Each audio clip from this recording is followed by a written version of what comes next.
The gunshot that killed her father came on a Tuesday morning in August of 1876, and by Thursday afternoon, Grace Summers knew she would have to marry a stranger to keep her family from starving. She stood in the small parlor of their ranch house outside Nevada City, California, watching her mother's hands shake as she sorted through the stack of bills and loan papers that had been hidden in her father's desk. Her younger sisters, Lily and Rose, sat on the worn sofa, their faces still red from crying. The August heat pressed against the windows, but Grace felt cold all the way through.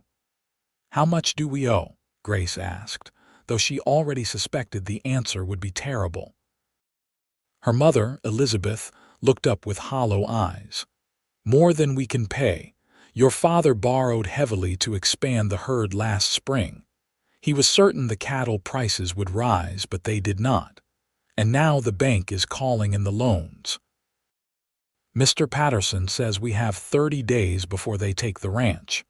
We could sell some of the cattle," Grace suggested, though even as she spoke, she knew it would not be enough. "We would need to sell every head we own, and it still would not cover half the debt." Her mother's voice broke. "And without the ranch, without the cattle, we have nothing. Where would we go? What would we do?" Lily, who was 16, spoke up in a trembling voice. "Could we not go to Aunt Margaret in San Francisco? Margaret can barely feed her own children since her husband passed," Elizabeth said wearily. "She cannot take in 4 more mouths." Grace moved to the window and looked out at the land her father had worked so hard to build. 300 acres of good California grassland, a sturdy house, barns and corrals, and a herd of cattle that represented years of backbreaking labor. Her father had been shot by cattle rustlers 3 days ago while riding the far pasture. He had died trying to protect what was theirs, and now they were going to lose it anyway. The sound of hoofbeats made her turn. A rider was approaching the house, and even from a distance, she recognized the straight-backed posture and broad shoulders of Gideon Drake. "It is Mr. Drake," she said quietly. Her mother rose quickly, smoothing her black mourning dress. "I sent word to him yesterday. He said he might have a solution." Grace's stomach tightened. Gideon Drake owned the largest ranch in the territory, stretching across thousands of acres north of their property. He was known as a fair but hard man, someone who had built his fortune through shrewd business and tireless work. Grace had seen him in town a handful of times, always keeping to himself, always watching everything with those sharp gray eyes. He was perhaps 28 or 29, tall and lean, with dark hair, and a face that might have been handsome if it ever showed anything besides stern concentration. "What kind of solution could he possibly have?" Grace asked, but her mother was already moving to the door. Gideon Drake dismounted and tied his horse to the rail with efficient movements. He removed his hat as he climbed the porch steps, revealing hair that needed cutting and eyes that took in every detail of the ranch in one sweeping glance. When Elizabeth opened the door, he nodded respectfully. "Mrs. Summers, I am sorry for your loss. Your husband was a good man." "Thank you, Mr. Drake. Please come in." He entered the small parlor, and suddenly the room felt even smaller. He was not a giant of a man, but there was something about his presence that seemed to fill every available space. His clothes were dusty from riding, his boots worn but well made. He held his hat in his hands and looked uncomfortable, as though he would rather be anywhere else. "These are my daughters," Elizabeth said. "Grace, Lily, and Rose." Grace met his eyes and saw them flicker over her face for just a moment before he nodded. "Miss Summers." She inclined her head but said nothing. Rose, who was only 13, stared at him with wide, frightened eyes. "I will be direct, Mrs. Summers," Gideon said after a moment. "I heard about your situation from my foreman, who heard it from a man at the bank. You owe considerable money and you do not have the means to pay it, Elizabeth's face flushed, but she did not deny it. "That is correct. I have a proposition that might benefit us both." He turned his hat in his hands, a gesture that might have been nervousness in another man. "I need a wife. I have been looking for one for some time, but most of the women in these parts want nothing to do with ranch life. They want pretty houses in town and social gatherings. I need someone who understands the work, who will not complain about the isolation or the hardship." Grace felt her heart begin to pound. She knew where this was going before he said another word. "I am willing to pay off your debts in full and ensure your family can keep this ranch if one of your daughters will agree to marry me." The silence that followed was suffocating. Lily made a small sound of distress. Rose grabbed her sister's hand. Elizabeth looked at Grace, and in her mother's eyes Grace saw desperation and shame and horrible, crushing hope. "Mr. Drake," Grace heard herself say, "are you proposing a business arrangement?" He turned those gray eyes on her, and she saw a flicker of something, surprise perhaps, that she had spoken so directly. "I am, Miss Summers. I will not pretend this is a love match. I need a wife to help run my household and eventually to give me children. In exchange, I am offering financial security for your entire family." "You want to buy a wife," Grace said flatly.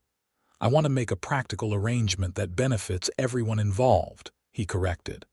"Your family keeps their home and their livelihood. I get a wife who understands ranch life. It is not a romantic notion, but it is honest." Grace looked at her mother, at her sisters, at the stack of bills on the desk. She thought of her father lying in the ground, having died to protect this land. She thought of her sisters going hungry, her mother losing everything they had worked for. She thought of being sold like cattle to a man she did not know. "How long would I have to decide?" she asked.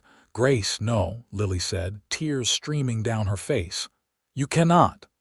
"The bank gave you 30 days, Gideon said. "But I would need an answer within a week to have time to arrange things properly." "I will give you my answer tomorrow," Grace said, her voice steady despite the way her hands were shaking. "Where should I send word?" "The Drake Ranch, 10 miles north on the main road. Anyone can direct you." He put his hat back on and nodded to Elizabeth. "Mrs. Summers, ladies, I will wait to hear from you." After he left, the house erupted in chaos. Lily was sobbing openly now, Rose had gone pale and silent, and Elizabeth had sunk into a chair with her head in her hands. Grace stood by the window and watched Gideon Drake ride away, his figure growing smaller and smaller against the golden hills.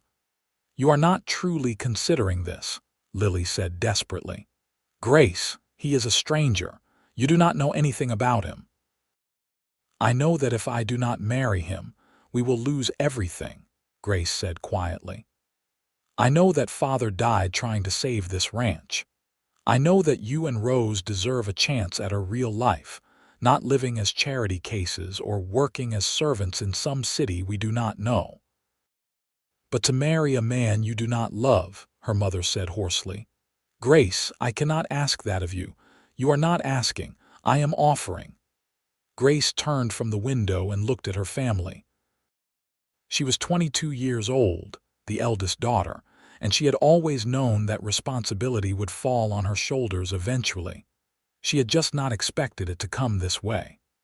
"Mother, tell me honestly, is there any other way out of this?" Elizabeth was silent for a long moment, then shook her head. "No, I have thought of everything. This is the only solution I can see."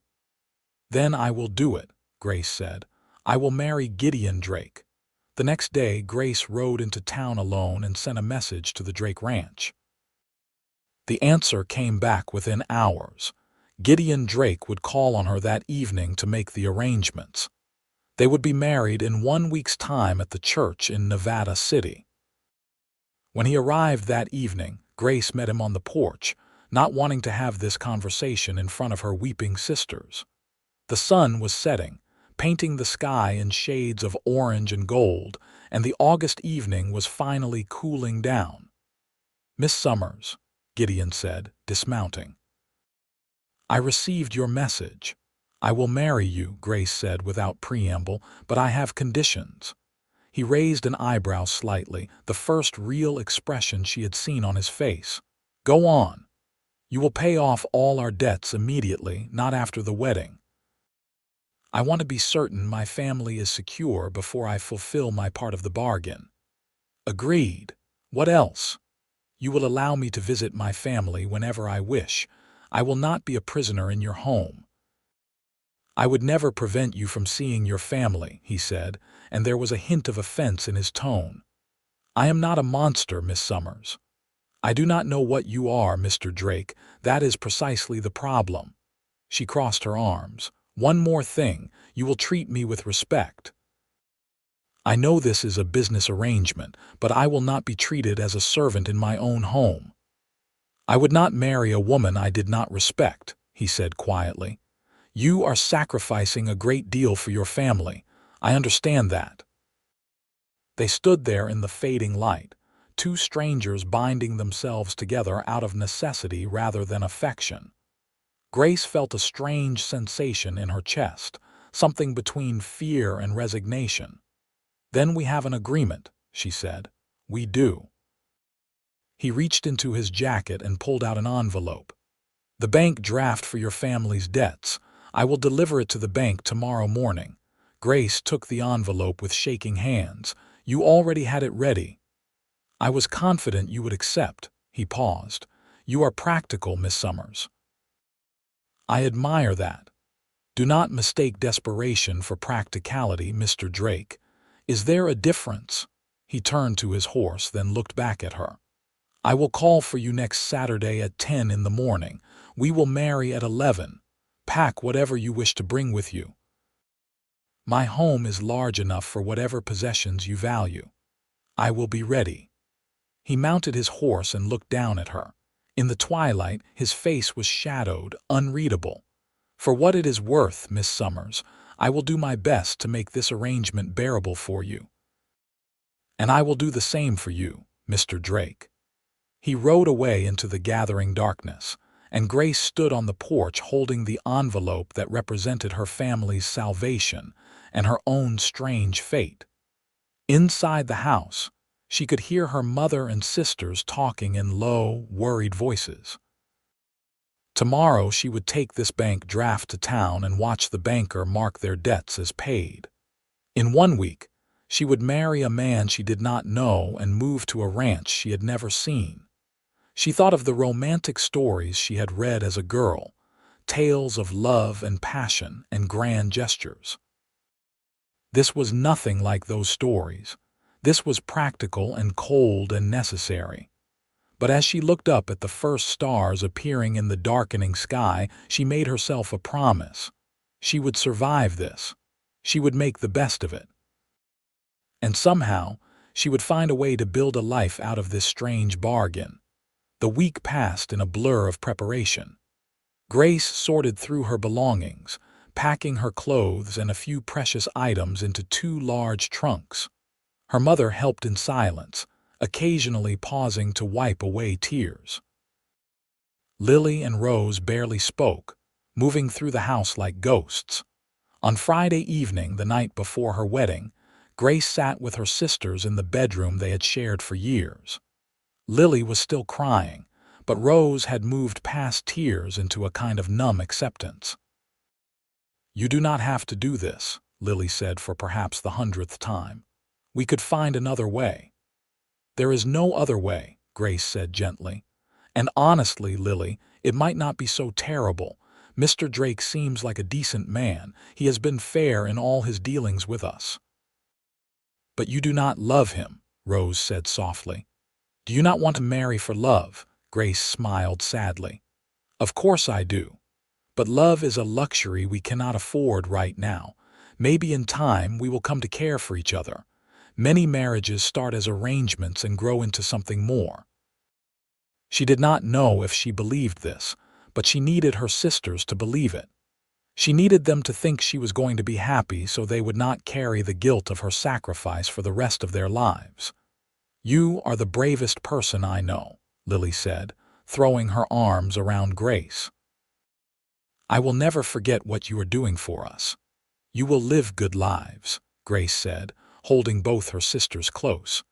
"You will marry men you love and have beautiful children and never have to worry about losing your home. That is all I want." The morning of the wedding dawned clear and hot. Grace dressed in the only nice dress she owned, a pale blue cotton that her mother had remade for the occasion with lace at the collar. She looked at herself in the mirror and barely recognized the woman staring back. She looked older, her face thinner, her eyes harder than they had been a week ago. The church in Nevada City was small and simple, its white boards gleaming in the California sunshine. A handful of townspeople had gathered, curious about the sudden wedding between the Drake rancher and the Summers girl. Grace entered on her mother's arm, her sisters following behind. At the front of the church, Gideon Drake stood waiting in a dark suit that looked uncomfortable on him, his hair neatly combed for once. The ceremony was brief. The minister spoke the traditional words. Gideon and Grace made their vows in steady voices, and then it was done. Gideon placed a simple gold band on her finger, and the minister pronounced them husband and wife. "You may kiss your bride," the minister said. Gideon looked at Grace, and she saw a question in his eyes. She nodded slightly, and he leaned down and pressed a chaste kiss to her lips. It was over in a second, a mere formality, but Grace felt the warmth of his mouth and the scratch of his face, and realized with a strange jolt that this man was now her husband. Outside the church, Grace said goodbye to her family. Her mother held her for a long time, whispering apologies that Grace waved away. Lily and Rose clung to her, extracting promises that she would visit soon. "You will always have a home with us," Elizabeth said, gripping Grace's hands. "If you ever need to leave, if he ever treats you poorly, you come back here. Do you understand?" "I understand, Mother." Grace kissed her cheek. "But I think it will be all right." Gideon helped her into the wagon he had brought, her trunks already loaded in the back. As they pulled away from the church, Grace turned to watch her family grow smaller and smaller, until they were just tiny figures in the distance. The ride to the Drake ranch took nearly an hour. Gideon drove in silence, apparently not a man given to unnecessary conversation. Grace studied the landscape, the rolling hills covered in dry grass, the occasional oak tree providing shade. The sky was enormous and blue, the sun blazing down finally. Gideon spoke. "My foreman and his wife live in a cottage on the property. Her name is Maria, and she has been managing the household for me. She will help you learn the routines." "How many people work on your ranch?" Grace asked. 8 regular hands plus the foreman, more during roundup and branding seasons. "And your family, are they nearby?" "My parents are dead. I have a brother in Colorado, but we are not close." His hands were steady on the reins, his eyes on the road. "It is just me." "That must be lonely," Grace said without thinking. He glanced at her, and she saw surprise in his expression. "I suppose it is. I have become used to it." They drove over a rise, and suddenly the Drake ranch spread out before them. Grace caught her breath. It was far larger than she had imagined. The main house was 2 stories, built of good timber and stone, with a wide porch wrapping around the front. Barns and outbuildings dotted the landscape. Corrals held dozens of horses, and in the distance, she could see cattle grazing across what must have been thousands of acres. "This is your home," Gideon said, and there was a note of pride in his voice. "I built it myself over the past 8 years. Every building, every fence." "It is impressive," Grace said honestly. He drove up to the main house and helped her down from the wagon. A woman emerged from the front door, wiping her hands on her apron. She was perhaps 50, with graying hair and a kind face. "Mrs. Drake," she said, smiling warmly. "Welcome. I am Maria Gonzalez." "Thank you," Grace said, grateful for the friendly face. "Please call me Grace. Come, I will show you the house." Maria took Grace's arm as Gideon began unloading the trunks. "Mr. Drake told me you were coming, and I have prepared everything." The inside of the house was beautiful. The rooms were large and well furnished, with sturdy furniture and colorful rugs on the polished wood floors. Maria showed her the kitchen, the dining room, the parlor with its stone fireplace. Upstairs, there were 4 bedrooms. "This is the master bedroom," Maria said, opening the door to a large room with windows overlooking the ranch. A massive bed dominated the space, covered in a simple quilt. "Mr. Drake said to tell you that he will sleep in the guest room until you are comfortable. He does not wish to make you uneasy." Grace felt a rush of relief mixed with something else she could not quite name. "That is considerate of him. He is a good man," Maria said quietly. "Difficult sometimes, very serious but good. He will treat you well." After Maria left, Grace stood in the master bedroom and looked out at her new home. The sun was beginning to set, casting long shadows across the land. In the corrals, the horses moved restlessly. In the bunkhouse, she could see lamplight glowing. This was her life now, this ranch, this house, this stranger who was her husband. That night, Grace ate dinner with Gideon in the formal dining room. Maria had prepared a good meal, but Grace could barely taste it. The silence between them was heavy and awkward. "Tomorrow I will show you the ranch," Gideon said finally. "You should know how everything works." "I would like that," Grace said. "I grew up on a ranch. I know cattle and horses." "I know. That is one reason I thought we would suit each other." He paused. "I do not expect you to work like a ranch hand, but I thought you might like to be involved." "I would," Grace said. "I do not want to sit idle." After dinner, they stood awkwardly at the bottom of the stairs. Gideon cleared his throat. "I meant what I told Maria to tell you. I will sleep in the guest room. When you are ready for this to be a real marriage, you will let me know." Grace felt her face heat. "Thank you. Good night, Grace." "Good night, Gideon." She went to the master bedroom and closed the door, then leaned against it. Her first day as Mrs. Gideon Drake was over. She had survived. That was something. The days settled into a routine. Gideon woke before dawn and was usually gone to work the ranch by the time Grace came downstairs. She helped Maria with the household chores, learning the rhythms of the house. In the afternoons, Gideon would come back for the midday meal, and he began taking Grace with him to show her the ranch. She learned that he owned nearly 5,000 acres and ran over 2,000 head of cattle. She learned that he employed good men and treated them fairly. She learned that he was up before dawn and did not rest until the work was done. He was not a man who asked others to do what he would not do himself. Grace also learned that he was deeply private and uncomfortable with conversation. He could talk about cattle and horses and grass quality for hours, but the moment the conversation turned personal, he grew silent and withdrawn. It was as though he had forgotten how to be a person instead of just a rancher. One afternoon, 2 weeks after the wedding, Grace convinced him to take her to the far pasture where cattle were grazing near a creek. It was a beautiful spot, sheltered by oak trees, and the sound of running water was peaceful. "This is my favorite place on the ranch," Gideon admitted as they sat in the shade. "I come here when I need to think." "It is beautiful," Grace said. She had been stealing glances at him all afternoon. In the filtered sunlight, he looked younger, less stern. "May I ask you a question?" He tensed slightly. "All right.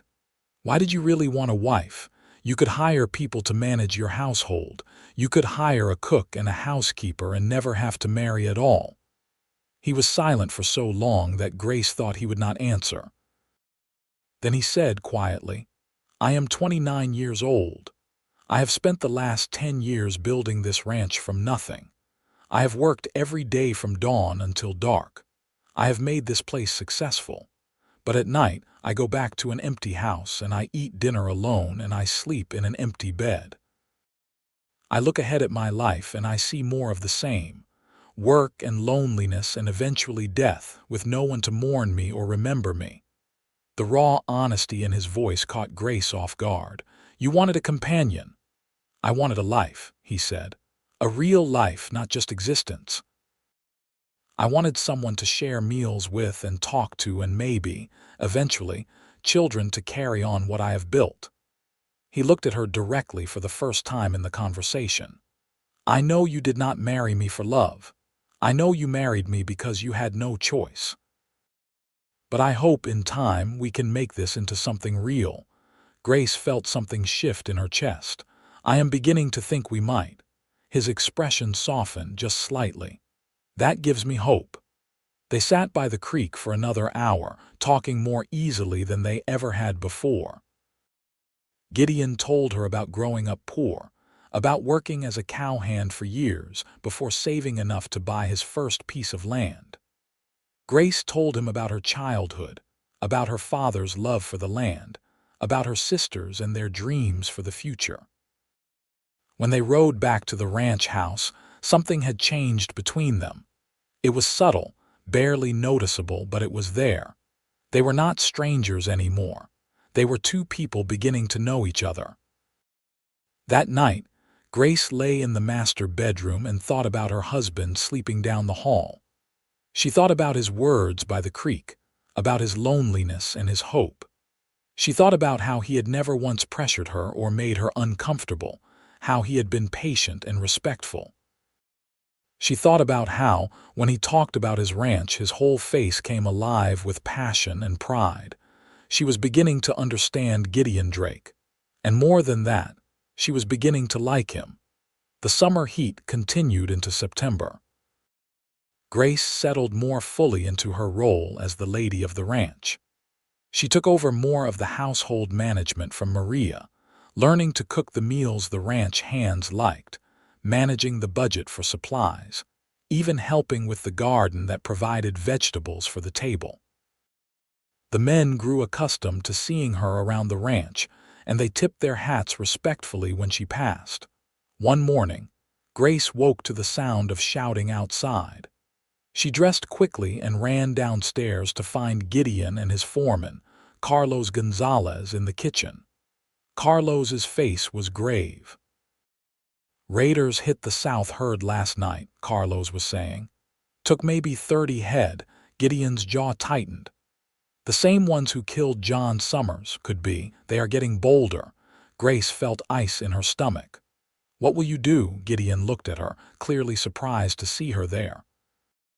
"We will track them and try to get the cattle back." "Is that safe?" she asked. "It is necessary," he said. "If we do not stop them now, they will keep coming back." "Then be careful," Grace said, the words coming out before she could think about them. "Please." Something flickered in his eyes. "I will." He left with Carlos and 4 of the ranch hands, all of them armed. Grace spent the day trying to work, but she could not stop thinking about Gideon riding into danger. It surprised her how worried she was, how anxiously she listened for the sound of returning horses. They came back as the sun was setting. Grace ran out onto the porch and saw with relief that all the men were unharmed, though they looked tired and dusty. Gideon dismounted stiffly. "Did you find them?" she asked. "We found them. They will not be troubling anyone again." His voice was hard, and she realized that something violent had happened out there on the range. "We got the cattle back." That night after dinner, Grace found Gideon standing on the porch in the darkness, staring out at the ranch. She went to stand beside him. "Are you all right?" she asked gently. "I killed a man today," he said bluntly. "He drew on Carlos and I shot him. The others scattered." Grace did not know what to say. She reached out and took his hand, threading her fingers through his. He looked down at their joined hands in surprise. "You protected your men and your property," she said. "You did what you had to do." "That does not make it easier," he said roughly. "No, I suppose it does not." She squeezed his hand. "But you are a good man, Gideon, I know that now." He turned to look at her fully, and in the moonlight, his face was open and vulnerable in a way she had never seen. "You called me by my name. You are my husband," she said simply. He lifted his free hand and touched her face, his fingers rough but gentle. "Grace," he said, and her name in his voice sounded like a prayer. She did not know who moved first, but suddenly they were kissing. It was not like the chaste kiss at their wedding. This was real and urgent and filled with weeks of growing attraction and tentative connection. His arms came around her, pulling her close, and she wrapped her arms around his neck, feeling the solid strength of him. When they finally pulled apart, they were both breathing hard. Gideon rested his forehead against hers. "Come upstairs with me," she whispered. "No more separate rooms." "We are married, Gideon. Let us truly be married." He looked into her eyes, searching for something. "Are you certain?" "I am certain."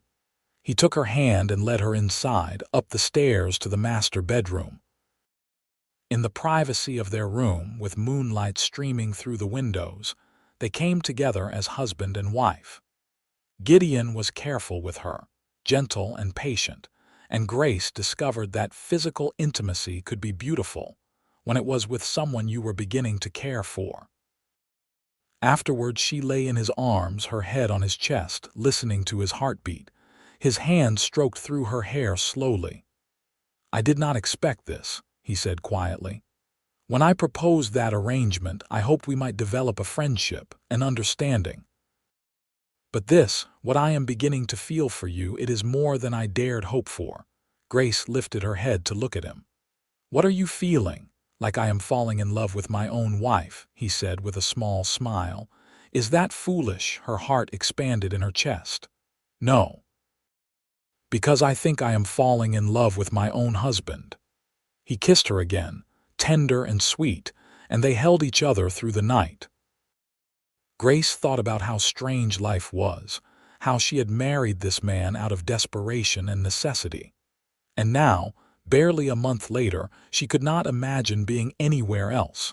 The next morning, Grace woke to find Gideon already up. But for once he had not left yet. He was sitting on the edge of the bed, pulling on his boots, and when he saw she was awake, he smiled at her. It transformed his whole face, making him look years younger and devastatingly handsome. "Good morning, wife," he said. "Good morning, husband," she replied, feeling suddenly shy. He leaned over and kissed her thoroughly. "I have work to do, but tonight I will come back early. Maybe we can have dinner alone, just the two of us." "I would like that," Grace said, smiling. She watched him go, then lay back in bed, feeling more content than she could ever remember. How had this happened? How had an arranged marriage turned into something real and beautiful? The days that followed were the happiest of Grace's life. She and Gideon grew closer every day, learning each other's habits and preferences, talking late into the night, making love with increasing passion and tenderness. Grace visited her family and found them thriving, the ranch prospering now that the debts were paid. Lily and Rose were happy and carefree again, and her mother looked 10 years younger. "You look different," Elizabeth said, studying Grace's face. "Happy. I am happy," Grace admitted. "I know you worried that this marriage would be a prison, but it is not. Gideon is a good man, Mother. I think I am truly falling in love with him." "Then I am glad," Elizabeth said, hugging her. "You deserve happiness, my darling girl." October brought cooler weather and the busy season of roundup and branding. Grace worked alongside Maria and the cook to feed the extra men Gideon had hired. It was exhausting work, but she loved being part of it, loved seeing how the ranch operated. Gideon would come in at the end of long days, dusty and tired, and his face would light up when he saw her. One evening, they were sitting together on the porch swing that Gideon had hung for her the week before. The sun was setting in brilliant colors, and the air was finally cooling down. "I have something to tell you," Grace said, nervous despite herself. Gideon turned to look at her. "What is it?" "I think I am with child." His eyes went wide. "Truly, I am not certain yet, but all the signs are there. I wanted to tell you before I told anyone else." He pulled her into his arms, holding her tightly. "A child," he said, his voice full of wonder. "Our child." "Are you happy?" she asked. "Happy does not begin to cover it," he said, pulling back to cup her face in his hands. "Grace, you have given me everything I did not even know I was missing. A home, a real marriage, and now a child. I love you. I should have said it before now, but I love you." Tears filled her eyes. "I love you too, Gideon. So much it frightens me sometimes." He kissed her and then he laughed, actually laughed, a sound of pure joy that Grace had never heard from him before. "We are going to have a baby," he said, grinning like a fool. "I am going to be a father." That night, they talked about the future, about names for the baby, about how they would need to add on to the house eventually for more children. Gideon was animated in a way Grace had rarely seen, his happiness breaking through his usual reserve. "I want at least 4, he said. "A house full of children, loud and chaotic." 4, Grace laughed. "Let us see how we manage with one first." "Fine, but I reserve the right to convince you later," he said, kissing her neck. The winter was mild that year. Grace's pregnancy progressed smoothly, and as her belly grew, Gideon became increasingly protective. He refused to let her do heavy work, insisted she rest more, and fussed over her constantly in a way that was both annoying and endearing. "I am with child, not dying," Grace said one day in February when he tried to carry her up the stairs. "I know, but I cannot help worrying," he said. "You are precious to me, Grace. You and this baby both." In March, just as the first wildflowers were beginning to bloom, Grace went into labor. It was a long and difficult birth, but Gideon never left her side, holding her hand and letting her grip it hard enough to bruise.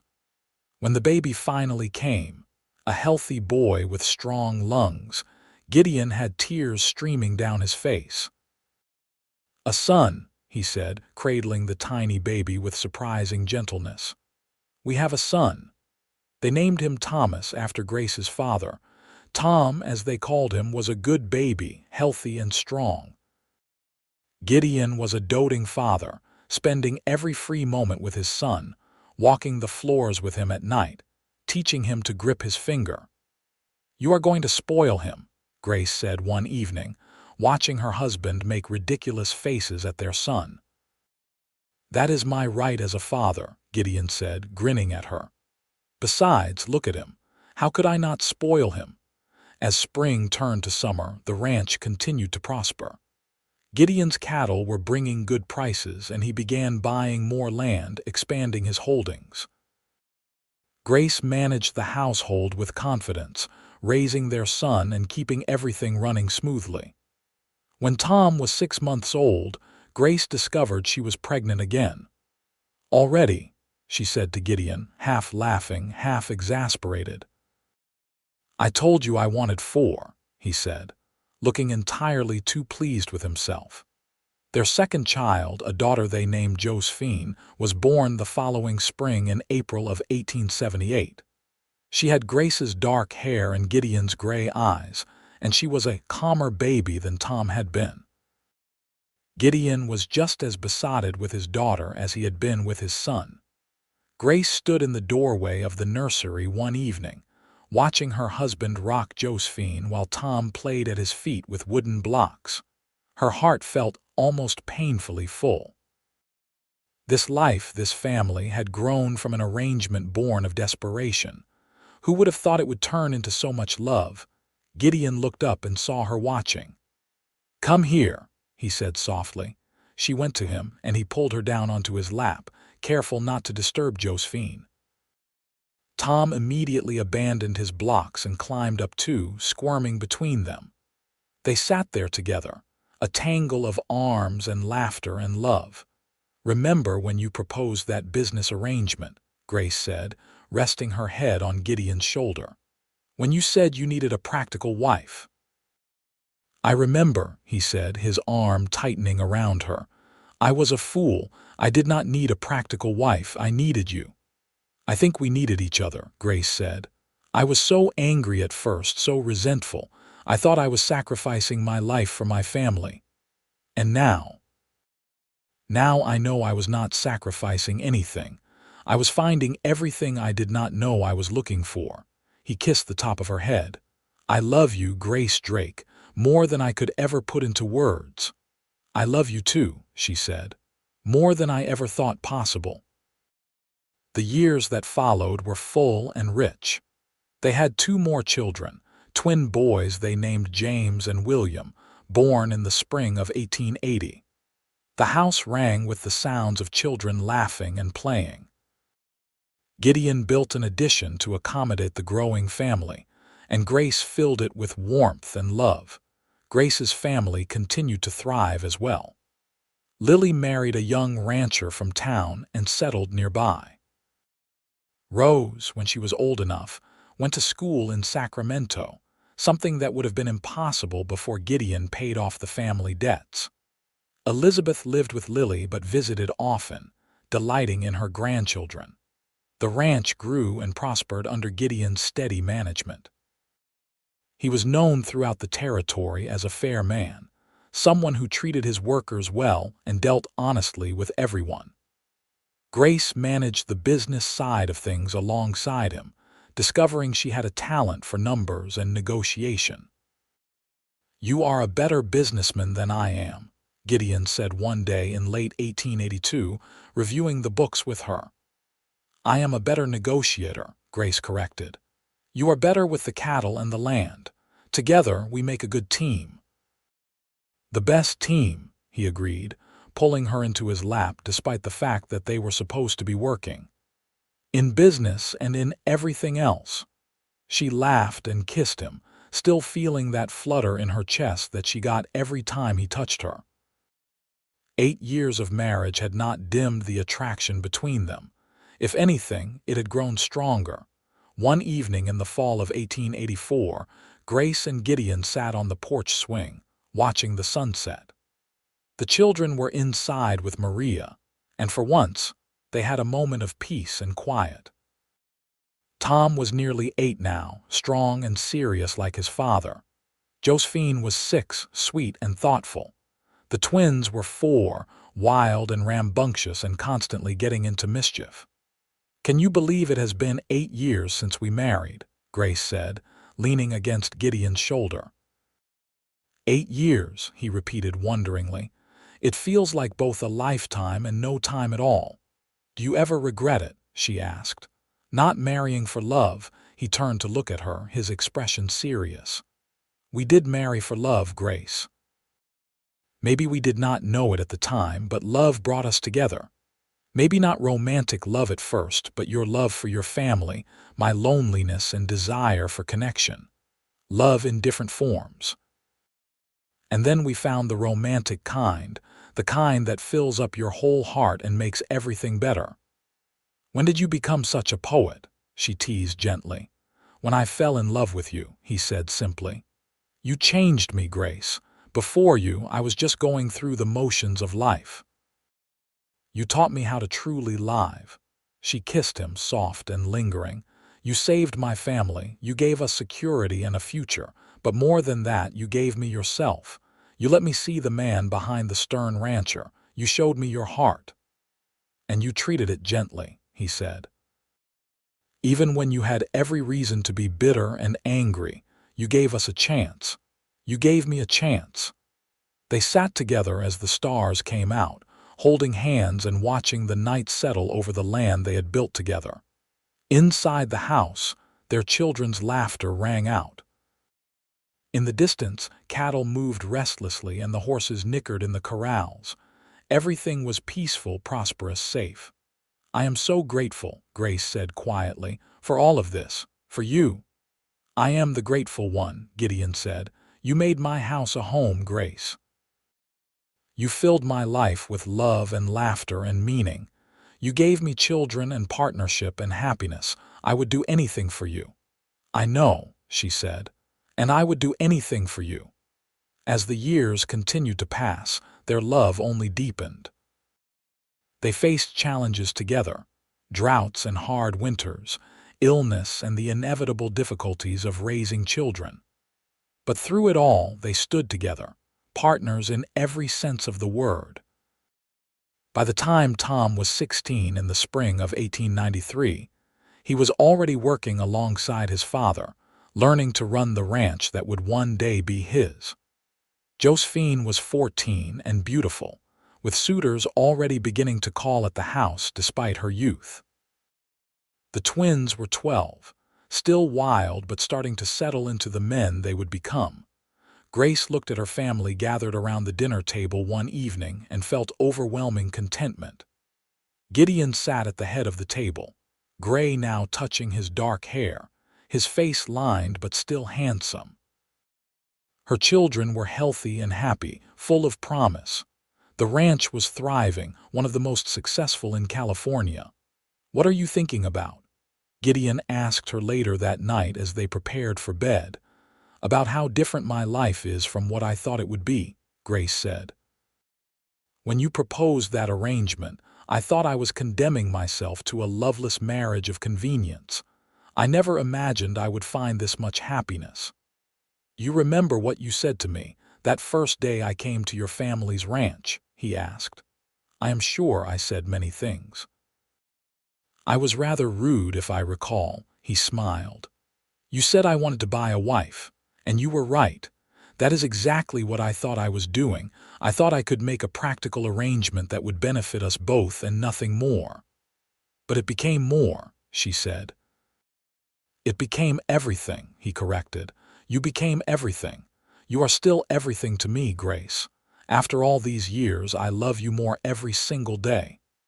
She went to him and wrapped her arms around him. "And I love you. You made a marriage worth saving, Gideon. You made it worth so much more than saving. You made it a joy."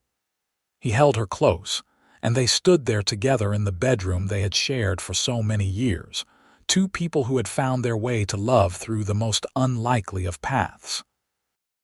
Outside, the California night was warm and peaceful, and the ranch stretched out under the stars, a testament to everything they had built together. The next morning dawned bright and clear. Grace woke to find Gideon already awake, propped on one elbow, watching her with a soft smile. "Good morning," she said, still sleepy. "Good morning, beautiful," he said, leaning down to kiss her. "I have a surprise for you today." "A surprise?" She was instantly awake.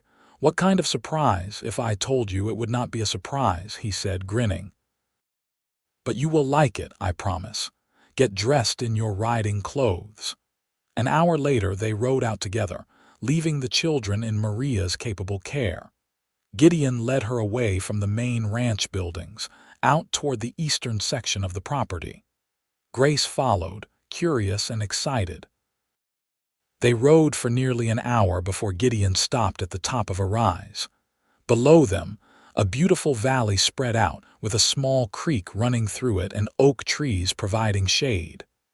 "You remember when we came out here years ago?" Gideon asked. "Before Tom was born." "The creek where you told me why you really wanted a wife," Grace said, recognizing the spot. "Of course I remember." "This is where I knew I was falling in love with you," Gideon said. "This is where our marriage changed from an arrangement into something real. And I have been waiting for the right time to show you what I have been working on." He led her down into the valley, and as they rounded a bend in the creek, Grace gasped. There, nestled under the oak trees, stood a beautiful small house. It was not large, just a few rooms, but it was perfectly proportioned and beautifully built, with a wide porch facing the creek. "What is this?" Grace asked, dismounting. "A retreat," Gideon said, helping her down. Somewhere we can come when we need peace and quiet, away from the children and the work and the noise. I have been building it for the past 2 years whenever I had time. I wanted to give you something special, something that was just for us." Grace walked up onto the porch, Gideon following. The inside of the little house was charming, with comfortable furniture, a small kitchen, and a bedroom with a large bed facing windows that looked out at the creek. "Gideon," she breathed, turning to him with tears in her eyes. "This is the most beautiful thing anyone has ever done for me." "You deserve beautiful things," he said, wrapping his arms around her. "You deserve everything, Grace. You have made my life so rich and full. I wanted to give you something that showed you how much I love you." She kissed him, pouring all her love and gratitude into it. They spent the rest of the day in their little retreat, talking and laughing and making love like they were young newlyweds again. As the sun began to set, they sat on the porch and watched the light fade. "We have built something wonderful together," Grace said, resting her head on his shoulder. "A family, a home, a life. I am so proud of what we have created." "So am I," Gideon said. "And it all started because you were brave enough to take a chance on a stranger. You were forced to marry me to save your family, but you made it a marriage worth saving. You made it a marriage worth celebrating." "We made it together," Grace said firmly. "Both of us. You were patient and kind and respectful. You let me find my way to loving you." They rode back to the main ranch as the stars came out, hand in hand, still as connected as they had been 8 years ago when they first began to fall in love. The children were waiting for them, excited and full of stories about their day. Tom had fixed a fence on his own. Josephine had made a cake with Maria's help. The twins had gotten into trouble as usual, but nothing serious. That night, after the children were in bed, Grace and Gideon sat together in the parlor. A fire crackled in the fireplace, taking the chill off the early spring evening. Gideon had pulled Grace onto his lap, and she was reading aloud from a book while he played with her hair. "Grace," he said, interrupting her reading, "thank you." She looked up at him. "For what?" "For everything. For agreeing to marry me, for giving me a chance. For loving me even though you did not have to. For our children, our home, our life. For all of it." Grace set the book aside and cupped his face in her hands. "I am the one who should be thanking you. You saved my family, yes, but more than that, you gave me a love I never thought I would have. You showed me that sometimes the things we are forced to do lead us exactly where we are meant to be." He kissed her, and in that kiss was all the love and passion and commitment they had built over their years together. When they finally drew apart, they were both smiling. "Let us go to bed," Grace said softly. "That is the best idea you have had all day," Gideon said, standing up with her still in his arms. She laughed as he carried her up the stairs, just like he had done on countless nights before. Their bedroom was warm and welcoming, a place they had shared for so many years, a place where they had loved and laughed and built their life together. As they lay together afterward, wrapped in each other's arms, Grace thought about the girl she had been 8 years ago. That frightened, desperate girl who had agreed to marry a stranger to save her family. She would never have believed that she would end up here, so deeply in love, so completely happy. "What are you thinking?" Gideon murmured, his hand stroking lazy patterns on her back. "That I am the luckiest woman alive," Grace said. "I am the lucky one," he countered. "Then we are both lucky," she compromised. "Lucky to have found each other, even if the path there was unusual." "Unusual is one word for it," he said with a chuckle, "but I would not change a single thing. Every moment, every challenge, every joy has led us here, and here is exactly where I want to be." "Me too," Grace whispered. "Always."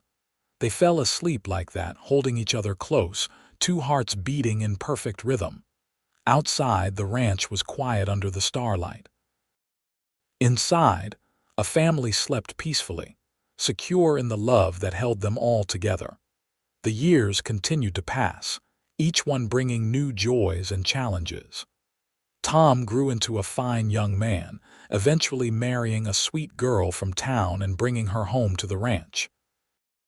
Josephine blossomed into a beautiful young woman, and when she fell in love with a young doctor visiting from San Francisco, Gideon walked her down the aisle with tears in his eyes. The twins grew tall and strong, different from each other but both good men. Through it all, Grace and Gideon remained the foundation of the family, their love the steady heartbeat that kept everything moving.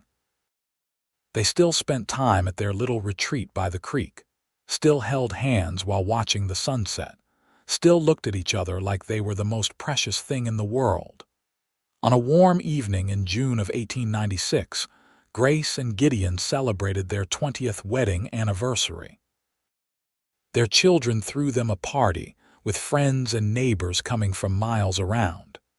The house was full of laughter and music and love. Later, after everyone had gone home and the children had returned to their own homes or rooms, Grace and Gideon stood on the porch together. Gideon had his arms around her from behind and she leaned back against his chest, perfectly content. 20 years, he said, wonder still in his voice. 2 decades of loving you. And I plan to give you at least 2 more decades, Grace said. Maybe 3. I will take as many as I can get, he said, turning her in his arms to face him. You are still the most beautiful woman I have ever seen. You are still the love of my life. You are still the best thing that ever happened to me. And you are mine, she said, reaching up to touch his face. There were lines around his eyes now, and his hair was more gray than dark, but to her, he was just as handsome as he had been on their wedding day. More so, even, because now she knew the man behind the face. She knew his heart, his soul, his essence. I was forced to marry you, Grace said softly. But you made it a marriage worth saving. You made it a marriage worth cherishing. You made it the greatest blessing of my life. We made it together, Gideon said, echoing her words from years ago. Both of us. We built this love stone by stone, day by day. And I will spend the rest of my life being grateful for it. He kissed her under the stars, and Grace felt the same flutter in her heart that she had felt on their wedding night and every night since. Some loves were instant and passionate from the start. Some loves grew slowly, carefully, like a seedling growing into a mighty tree. Their love had been the second kind. It had started as an arrangement, a necessity, a practical solution to desperate problems. But with patience and kindness and a willingness to see each other truly, it had transformed into something beautiful and enduring and true. As they went inside together, hand in hand, Grace thought about the young woman she had been, walking down the aisle toward a stranger. That woman had been frightened but brave, desperate but determined. She had agreed to marry Gideon Drake out of duty and necessity, but the woman she had become, the woman walking through this house with her husband's hand in hers, loved Gideon Drake with every fiber of her being. She loved him for who he was, for who they were together, for the life they had built. She had been forced to marry to save her family. But Gideon had made it a marriage worth saving, worth celebrating, worth thanking God for every single day.